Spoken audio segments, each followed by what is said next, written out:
ഫാദറിൽ നിന്ന് കിഡ്നി സ്വീകരിച്ചു അല്ലേ? അങ്ങനല്ലേ? എന്തായിരുന്നു സംഭവം? ഞാൻ 2012 എനിക്ക് കിഡ്നിക്ക് അസുഖം സ്ഥിരീകരിക്കുന്നത്. ഞങ്ങളുടെ വീട് എവിടെയാ? നെടുമ്പാശ്ശേരി.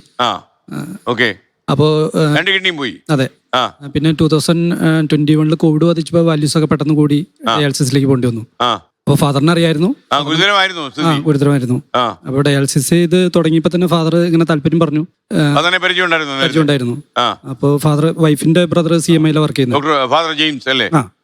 CMI അപ്പോൾ അദ്ദേഹം താല്പര്യം പറഞ്ഞു.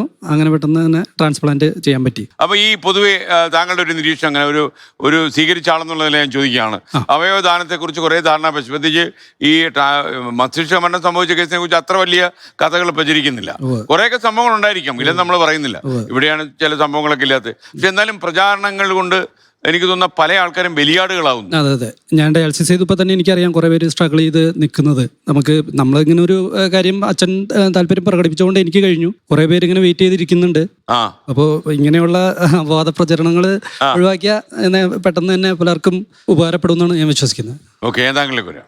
അപ്പൊ എനിക്കൊന്ന് ഇതിനകത്ത് ഭയം ഒരു വികാരമാണ് അല്ലേ? ഒരു പേടി. പിന്നെ ഈ കഥകൾ കേട്ടുണ്ടാകുന്ന പേടി കൂടുന്നു. അപ്പൊ ഇതിനെക്കുറിച്ച് താങ്കൾ എന്താ പറയുന്നത്? എനിക്കിപ്പോ ഇവിടെ വന്ന് ഓരോരുത്തരും പറഞ്ഞ ഓരോ കാര്യവും പുതിയ അറിവുകളാണ്. നമ്മൾ അതിൽ നേരിട്ട് വർക്ക് ചെയ്യുന്നില്ല, നേരിട്ട് കാര്യങ്ങളിൽ ഇടപെടുന്നില്ല. പക്ഷെ ഒരു കാര്യം തീർച്ചയായിട്ടും എനിക്ക് പറയാൻ പറ്റും. ഇപ്പം പേഴ്സണൽ എക്സ്പീരിയൻസ് ഞാൻ പറയുകയാണെങ്കിൽ, എൻ്റെ ഒരു സുഹൃത്ത് ഇതുപോലെ അച്ഛൻ്റെ കിഡ്നി മാറ്റി വെക്കണം എന്ന്, അപ്പം അവര് തമിഴ്നാട്ടിലാണ്. അവർ തമിഴ്നാട്ടിൽ അന്വേഷിക്കുന്നു, വേറെ പലയിടത്തും അന്വേഷിക്കുന്നു, കേരളത്തിൽ അന്വേഷിക്കുന്നു. ഞാൻ പേഴ്സണലി അന്വേഷിച്ചു കുറച്ച്.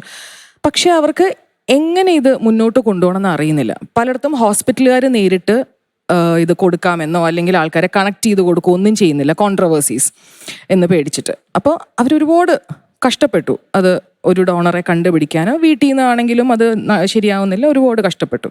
രണ്ടാമത്തേത് പറയുകയാണെങ്കിൽ, ഞാൻ ഒരു പോയിന്റിൽ ഓർഗൻ ഡൊണേറ്റ് ചെയ്യണം അല്ലെങ്കിൽ എൻ്റെ മരണശേഷം എൻ്റെ ബോഡി മെഡിക്കൽ കോളേജിന് കൊടുക്കണം എന്നൊക്കെ ഞാൻ ആലോചിച്ച് തീരുമാനിക്കുകയൊക്കെ ചെയ്ത ഒരാളാണ്. പക്ഷെ ആ സമയത്ത് ഞാൻ പറഞ്ഞ തീരുമാനം ഞാൻ മാറ്റിയെന്നൊന്നുമല്ല ഞാൻ പറയുന്നത്. ഇല്ലില്ല. പക്ഷെ ആ സമയത്ത് നമ്മളിങ്ങനെ ചർച്ച ചെയ്യുന്ന സമയത്ത് ആൾക്കാർ പറയുന്നത് മരണശേഷം കൊടുക്കുക. ഓക്കെ, അതും പല ആൾക്കാർക്കും പല അഭിപ്രായങ്ങളാണ്. അയ്യോ എന്റെ ശരീരം മരണശേഷം, ഞാൻ പറഞ്ഞ മരണശേഷം അതിപ്പോ നമ്മൾ അറിയുന്നില്ല, പോട്ടെ. പക്ഷെ അതിനു മുമ്പ് ഒരു ആശുപത്രിയിൽ പോയി നമ്മൾ, അല്ലെങ്കിൽ അതിന്റെ ഫസ്റ്റ് സ്റ്റേജ് എന്ന് പറയുന്നത് എവിടെ അപ്രോച്ച് ചെയ്യണം എന്നുള്ള സംശയം. അപ്പം എനിക്കും അത് കൃത്യമായിട്ട് ഇപ്പം ഇവിടെ ഇരുന്ന സമയത്ത് എനിക്ക് ഒരു കൃത്യത വരുന്നുണ്ട് കുറേശ്ശെ. അപ്പം അതിലൊരു ട്രാൻസ്പാരൻസി വരേണ്ടതുണ്ട്. ലേമാൻ എന്ന് പറയുന്ന സാഹചര്യത്തിൽ ആൾക്കാർക്ക് അതിലൊരു കൃത്യത വരേണ്ടതുണ്ട്. ഞാൻ ആരെ അപ്രോച്ച് ചെയ്യണം, ഏറ്റവും ഒത്തൻറ്റിക് ആയിട്ടുള്ളൊരു സോഴ്സ് എന്താണ്, എനിക്ക് എവിടെ നിന്ന് അഭിപ്രായം കിട്ടും എന്നുള്ള സംശയം.